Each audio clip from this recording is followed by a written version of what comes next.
पाकिस्तान वाले आते हैं सब, उनका ना कश्मीरी अपना है और ना बेचारे श्रद्धालु अपने, उनके लिए कोई दिक्कत नहीं, गोली चलाओ। लेकिन फौज के साथ प्रॉब्लम क्या है, कई बार फौजी उन्हीं सबको बचा के ले आता है, उसका साम्राज्य तहस नहस हो जाएगा। रात को 9 बजे निकलने में तुमको टेंशन होगा। तुम्हें क्या लगता है उसका घर का आदमी पत्थर चलाएगा? पुलवामा में अटैक कौन किया, क्या किया? अमरनाथ की यात्रा पे पाकिस्तान के थ्रू इंसर्जेंसी इतनी बढ़ा दी जाती है कि कश्मीर की समस्या बाहर से आए आतंकवादियों को है। प्रॉब्लम ये होता है ना,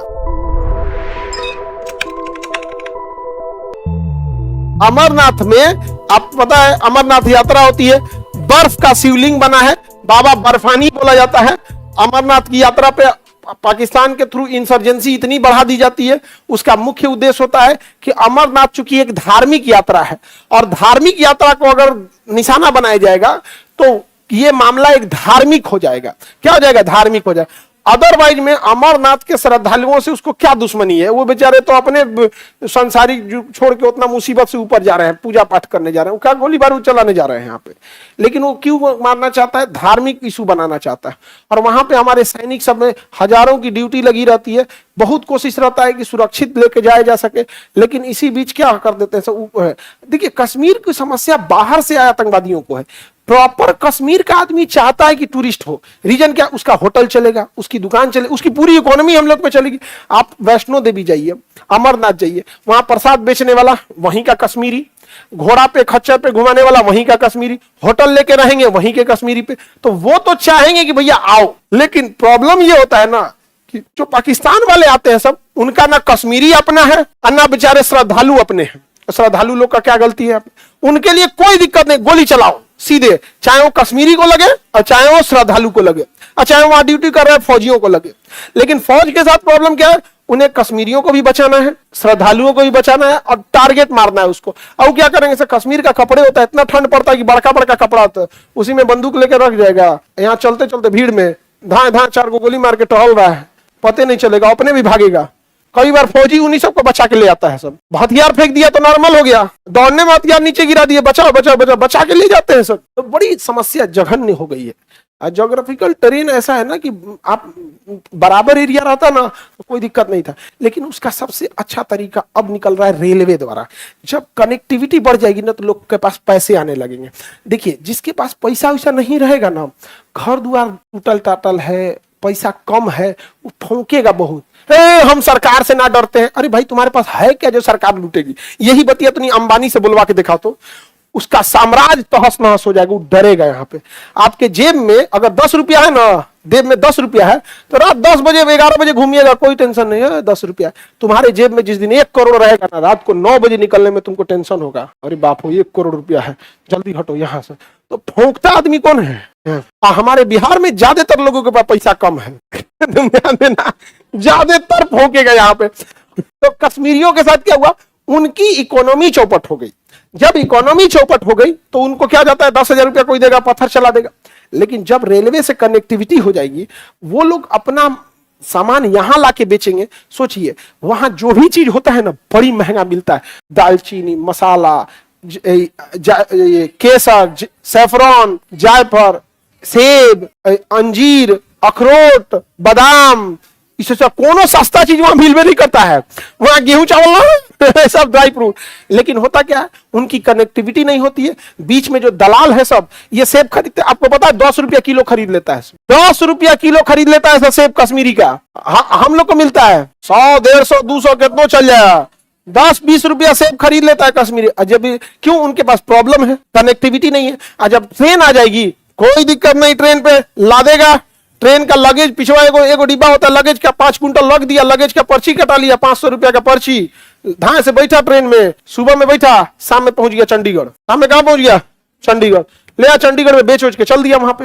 अब वो आदमी जिसको पहले 10 रुपया 20 रुपया सेब उसका खरीद लेता था, अब वो यहाँ 100 रुपया बेचेगा, अच्छा मुनाफा कमाएगा। तुम्हें क्या लगता है उसका घर का आदमी पत्थर चलाएगा? इकोनॉमी बहुत बड़ी चीज होती है। जितना बड़ा अपराध होता है, जो भी क्राइम होता है, वो बड़े लोग करवाते हैं जिनके पास अथाह पैसा है। लेकिन करने वाले वही होते हैं जिनका पेट भरा नहीं है, भूखे नंगे लोग, छोटे छोटे पैसे। तुम्हें क्या लगता है 10,000 रुपये के लिए कोई अच्छा आदमी पत्थर चलाएगा? अगर कश्मीर की इकोनॉमी ठीक हो जाए तो 10,000 वाला आदमी ही नहीं मिलेगा उसको। अब बिजनेस होने लगेगा। तू कहेगा 10,000 में पत्थर चला, तो चल मेरे यहाँ गाड़ी पे बैठ जा, तुम, मैं एक ट्रक सेब ले जा रहे, तुम खलासी बन जा।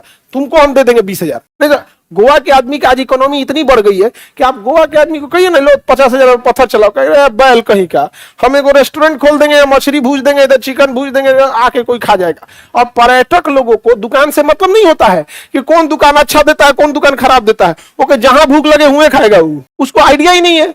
आप पटना में रह रहे हो इतने दिन से, तब ना आइडिया लग गया कि इसका समोसा अच्छा है, इसका समोसा खराब है। रेलवे स्टेशन पे क्या पता आपको कि किसका समोसा अच्छा खराब है, नहीं समझे।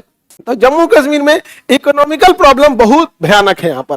तो ये अमरनाथ समझ में आ गया। और यहाँ पे बोलिए, ये हो गया श्रीनगर। श्रीनगर से नीचे आइएगा, श्रीनगर से नीचे पुलवामा, श्रीनगर से नीचे पुलवामा। 14 फरवरी 2019 पुलवामा अटैक हुआ था। 14 फरवरी 2019 कहाँ अटैक हुआ था? पुलवामा, पुलवामा में हुआ था।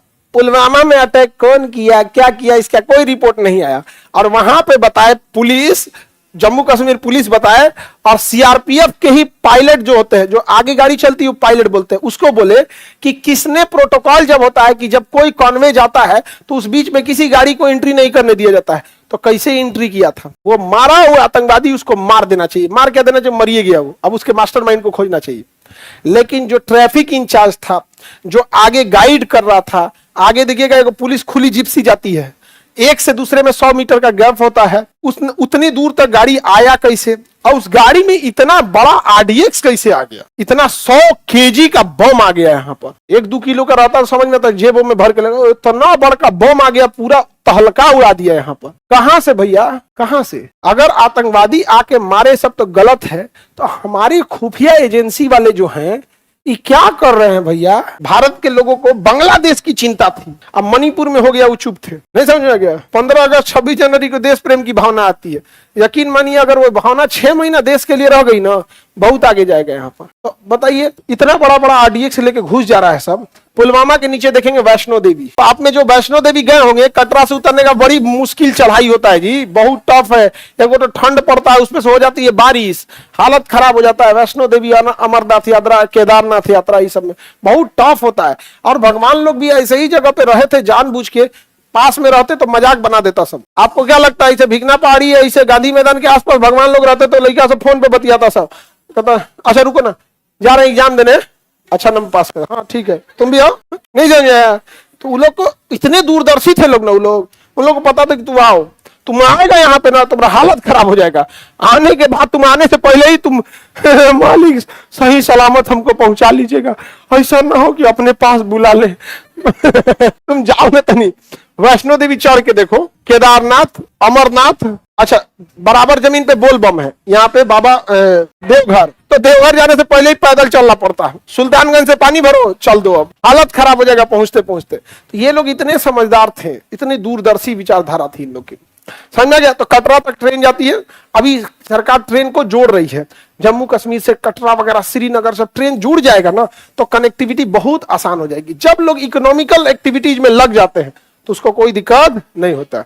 अभी आप लोग यंग हैं, ठीक है ना, आप सबको पता है कि आपको नौकरी लेना, आप किसी विवाद में नहीं फंसिएगा। अब देखो ना, केस लदा जाएगा तो नौकरी तो हाथ गया काम से, लदा जाएगा। और बढ़िया वाला आदमी वाला अगर कोर्ट से करा और लिया तब तो मिल गया आपको नौकरी। फॉलो अप ले लिया, सामने वाला जानकार है तब तो नाप देगा बढ़िया से, आप लड़ेंगे, क्योंकि आपको भविष्य की चिंता है। और जब भविष्य की चिंता नहीं रहेगी, गाँव में मार का पारफो, हाँ तो खेती है ना करना है, 6 महीने जेले रह, तू कटिया के समय तो छुट्टिए जाएंगे, धान रोप के जेल, 2-3 महीने में जमानत हो जाएगा, कटिया के समय क्या हो जाएंगे, आ जाएंगे, आके काट लेगा, खेत काट लेगा, मार नहीं होता है जी गाँव में।